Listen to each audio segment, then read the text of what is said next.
Bienvenue à Manga Badass. Alors pour ceux qui suivent l'actualité, il y a quand même un truc de ouf qui est en train de se passer.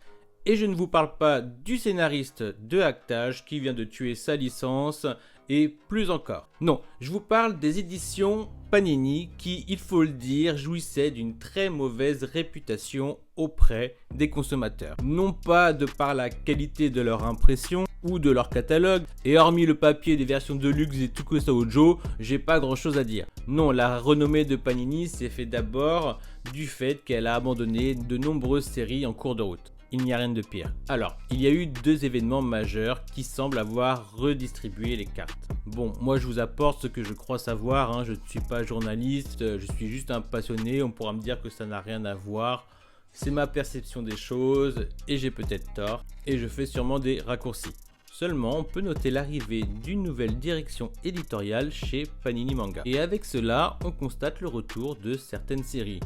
Je peux vous citer par exemple Trinity Seven, que pour ma part je n'ai jamais lu mais qui est assez connu, et Angel Heart, la réédition, qui s'était arrêtée au tome 10 et donc qui redémarre au tome 1 et puis enchaîne avec le tome 11. Donc voilà, déjà on se dit le changement de direction fait quelque chose. De plus, comme second événement, on peut aussi noter le succès commercial de Demon Slayer, qui lui-même a été abandonné au tome 3 des Rôdeurs de la Nuit.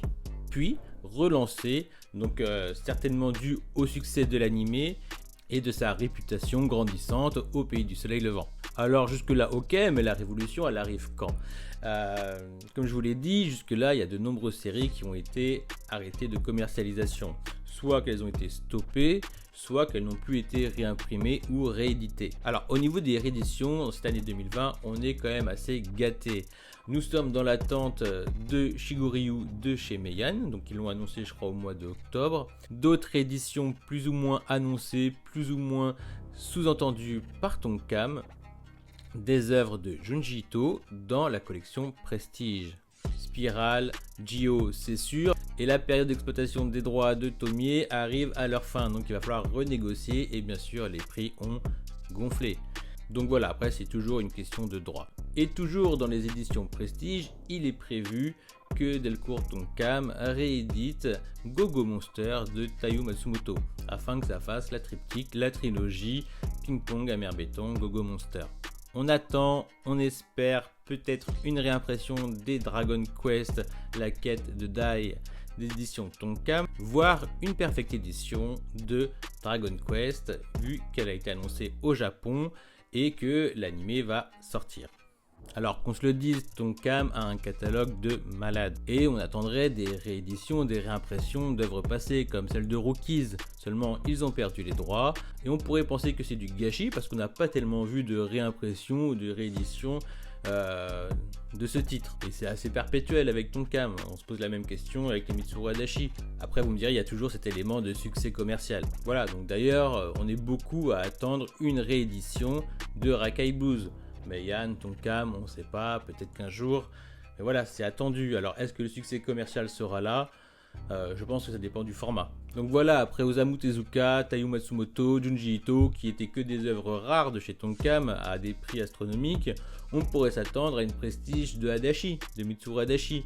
Bien que personnellement, je verrais plutôt le format Deluxe. Voilà, et donc certainement que j'oublie des maisons d'édition et des titres qui mériteraient d'être réimprimés ou réédité. Mais dans cette vidéo, je me consacre plus particulièrement aux éditions Panini Manga, qui ont également réimprimé de nombreuses versions de luxe de Tsukasa Ojo avec Kasai ou City Hunter, ainsi que de Naoki Urasawa avec Happy. Et franchement, c'est une très bonne chose, car pour ma part, j'ai pu rentrer dans le monde de Happy. C'était quand même des tomes qui étaient difficilement trouvables en intégralité dans le commerce et dont les prix enflaient obligatoirement dans le marché d'occasion. Mais vous allez me dire, elle est où sa révolution, Panini, machin chose? Eh bien, il faut savoir que dernièrement, le community manager de Panini s'est mis à jouer avec sa communauté. Et il a commencé, ou elle a commencé, je ne sais pas, à proposer des rébus qui annonçaient donc des sorties prochaines et donc des rééditions. Et donc, je vous laisse voir la première publication qui est assez facile à comprendre.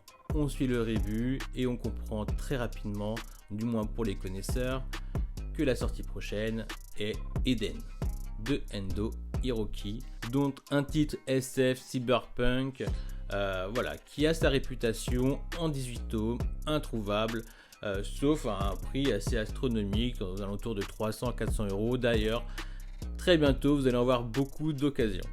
Et il y a également eu ce rébut, alors là, très facile également à deviner, et franchement, la plupart des aficionados de Tsutomu Takahashi en rêvaient et ils l'ont eu. Donc il faut croire que cet auteur revient en force avec ses dernières œuvres, Non, Détonation, qui sont parues en France. Et donc, tant mieux quoi. Donc on a le droit à Sido en 14 tomes, qui a été stoppé au bout du 14e tome à l'époque, donc aux alentours de 2005, alors qu'il y avait 25 tomes. Voilà, donc je pense que ça a beaucoup souffert des rythmes de parution, des prix qui étaient plus élevés et de la concurrence. Voilà, donc là c'est très bien, c'est la bonne période, c'est ce qu'il faut. Alors, c'est ce qu'il faut vraiment se dire, c'est que les éditeurs doivent se dire, c'est que c'est la bonne période pour rééditer toutes ces séries qui avaient un très gros potentiel et qui n'ont peut-être pas trouvé le public une première fois, mais qui méritent une seconde chance. D'accord, vous me direz, c'est cool, de séries qui vont devenir abordables, d'où on n'aura plus besoin d'aller voir les scans. Tout cela répond à nos attentes. Mais alors, vous comprenez qu'on est en droit d'espérer. Vous comprenez que maintenant on est en droit de rêver, surtout en ce qui concerne les collectionneurs et les gros consommateurs.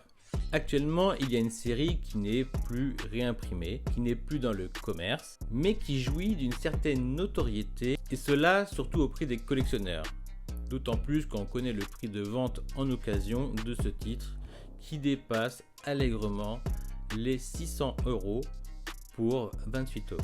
Je vous parle d'un manga culte au Japon, culte pour certains, qui aura inspiré une série de films tout aussi culte pour d'autres, sous le nom de Baby Cart, et dont le titre originel du manga est Kozore Okami. Par la suite, il a été édité en France sous son nom anglo-saxon Lone Wolf and Cub, avec un dessin de Kojimi Koseki, et avec au scénario un certain Koike Kazuo, à qui l'on doit l'œuvre de Craig Freeman, et la dorénavant célèbre Lady Snowblood, celle qui a inspiré Kill Bill. Alors là on parle d'une œuvre, c'est du Shambara, c'est du samouraï, c'est du ronin, ça découpe. On a un personnage principal, Ogami Itto, exécuteur du shogun, qui va subir les représailles de Yagyu Retsudo, qui n'est autre que le maître des assassins et des messagers dans tout le Japon, donc qui jouit d'une forte position auprès du shogun, et en représailles d'une exécution, il va s'en prendre à la maisonnée de Ogami Itto et tuer sa femme. Donc en seul survivant, il y aura Ogami Itto et son fils, Degoro. Donc l'ancien exécuteur du shogun, l'ancien bourreau, aura été piégé, mis en disgrâce et deviendra un ronin. Donc voilà, Ogami Itto et son fils Degoro sont les seuls survivants, et Degoro, à 1 an, va devoir faire un choix que je trouve assez mémorable dans la série. Donc Ogami Itto devient un ronin, il s'engage dans la voie du déshonneur, il devient un assassin à travers les chemins, transportant son fils à travers un landau lourdement armé. Donc vous l'avez compris, je vous parle d'une œuvre comme on n'en fait plus, avec un personnage implacable, avec des personnages marquants, avec des rencontres tout aussi marquantes, avec des adversaires tout aussi dangereux. On voit la roue du destin se mettre en branle, la vengeance comme leitmotiv, sans oublier le thème de l'enfance avec le personnage de Degoro. Donc je vous le dis clairement, si vous adorez les westerns façon Sergio Leone, vous allez adorer Baby Cart. Donc je crois qu'il y a 6 films. Voilà, la révolution Panini est en marche.